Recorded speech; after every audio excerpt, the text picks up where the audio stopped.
İslam alemine Allahu Teala çok faziletleri nasip etmiştir. Onları yüce derecelere, mertebelere ulaştırmak için Kur'an'ı vermiştir, peygamberi vermiştir ve Kadir Gecesi'ni vermiştir, Ramazan vermiştir ve Cuma günlerini vermiştir, bayram günlerini vermiştir, Mi'raç günlerini vermiştir, benzeri gecelerini vermiştir. Benzeri çok faziletli şeyleri Allah Celle Celaluhu şu ümmeti yüceltmek için, kusurlarını affetmek için, önceki ümmetlerin ki ömürleri 1000 seneydi, 1000 sene mücadele verenlere ulaştırmak için Allah Celle Celaluhu bize fazileti zamanı vermiştir.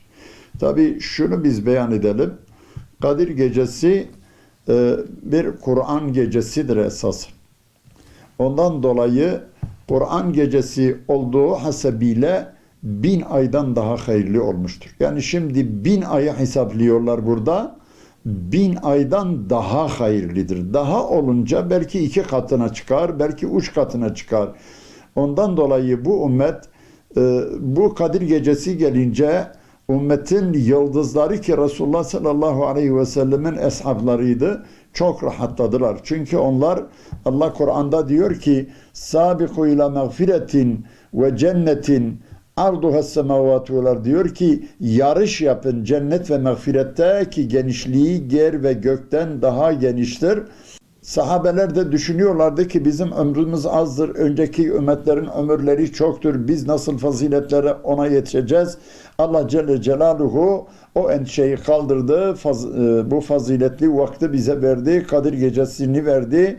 Yani artık sahabeler çok rahatlandılar, bildiler ki bir insan mesela 50-60 sene oruç tutarsa ve Ramazan'ın ayında Kadir Gecesi'ni dikkat ederse, onu ararsa, bulmaya çalışırsa ve şayet ki bulmadığı takdirde gene de o fazilete ulaşacaktır. Ve bizim ömrümüzün işte bu kısa ömürde işlenilen fazilet öbürki ümitlerin ki 1000 sene ömür yaşamışlar, ibadet etmişler, onlardan fazileti gelecektir. Zaten ondan dolayı Resulullah sallallahu aleyhi ve sellem demiş, biz bütün ümmetlerden sonra geldik ama biz öndeyiz. Yani biz fazilete, kemaliyette öndeyiz. Ben şunu söyleyeceğim ben. Kadir Gecesi bir Kur'an gecesidir. Bu Kadir Gecesi'nde inen Kur'an o zamanı fazilet kılmıştır. Fakat ona inmemiştir. O Kur'an bize inmiştir. O Kur'an ki o geceyi yani kendisine inmedi, bize indi ama gece zarfında indiğinden dolayı o geceyi öyle tebrik etti, öyle mübarek kıldı, öyle bereketli kıldı ki o Kur'an ki bize indi, biz de bu Kadir Gecesi'nde benim Müslümanlardan talebim şudur. Diyorum ki bu Kadir Gecesi'nde yani mutlaka ve mutlaka bir Kur'ani muhasebe yapmak lazım. Biz bu Kadir Gecesi'nde hesap edelim. Kur'an ki bu gecede indi ve bu gece ki bu Kur'an'la fazilet oldu. Biz acaba bu Kur'an'ın neresindeyiz? Uzakında mıyız? Onunla mıyız? Ondan dolayı mesela Resulullah sallallahu aleyhi ve sellem çoğu zaman kendi arkadaşlarına hitap ederken ya ehlel Kur'an hitabını yapıyordu. Ey Kur'an ehli diyordu onlara. Yani Kur'an ailesi diyordu. Biz de bu Kadir Gecesi'nde elimizden geldiği kadarıyla tefekkür edelim, Kur'an'ı düşünelim. Biz Kur'an'la bağdaşıyor muyuz? Yani biz Kur'an'la barışık mıyız? Biz Kur'an'a uyumlu muyuz, değil miyiz? Onu hesap etmek lazım. Diyor ki bir insan Kadir Gecesi'nde bu hesabı yaptıktan sonra bir kısa dua ederse o dua o zaman makbul olur. Çünkü mutlaka ve mutlaka Kadir Gecesi'ndeki o tefekkür zikirden daha faziletlidir. Evet, Kadir Gecesi'ndeki o tefekkür zikirden çok ve çok faziletlidir. Onun için Allah Celle Celaluhu Kur'an-ı Kerim'de mütefekkirin, mütefekkirin, mütefekkirin kelimelerini kullanmıştır. Ben diyorum ki biz de böyle düşünelim. Biz Kadir Gecesi'ni kucağımıza alalım. Biz bunu Kur'an'ın hatırıyla kucağımıza alalım. Ve nasıl ki Kur'an'ı dizimizin üzerine koyuyoruz ve okuyoruz, o Kur'an'ı gönlümüze yerleştirelim. Kur'an'ı hayatımıza taşıyalım. Ve biz artık Kur'an ki Kadir Gecesi'nde indi, o 1000 aydan hayırlı oldu ama onun için inmedi, bizim için indi. biz mutlaka bu Kur'an'ı o gecede düşünsek, tefekkür etsek, sanıyorum ki biz çok 1000 ay kadar o gece fazilet kazanacağız. Ve şunu diyeceğim, çok insan vardır ki esasen burada biraz insanın şevkini, zevkini kıran bir olay vardır.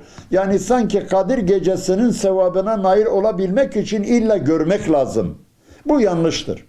Kadir Gecesi'ni arayan adamlar, Araplar diyorlar ki talabna vecedna, biz aradık bulduk.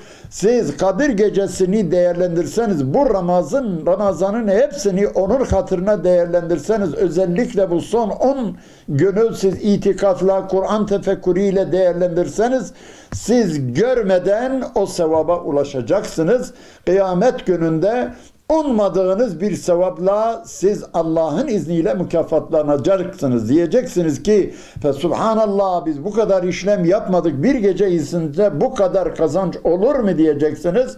Allah'ın izniyle o sevaba tefekkür ederek ulaşacaksınız. Bazı insanlara Allah-u Teala gösterir, belki ehil de değildir gösterir, belki payından paylanmamış insanlara gösterir. Nasıl ki mesela Resulullah sallallahu aleyhi ve sellemin zamanında Resulullah'ı gözüyle gören adamlar değerli olmadılar. Çünkü iman etmemişlerdi, ama biz şu anda Resulullah'ı yani gönlümüzde taşıyoruz. Allah'ın izniyle biz görmedik. Lakin biz Resulullah'ın ümmetine ehil olarak biz yaşıyoruz. İnşallah temennimiz Rabbimizden budur. Onun için Kadir Gecesi'nde Kur'an'ı fazlasıyla tefekkür etmek. Biz Kur'an yaşıyor muyuz, yaşamıyoruz. Mümkün mertebede, zaten Kur'an'ın başında da bir sohbetimde ben söyledim.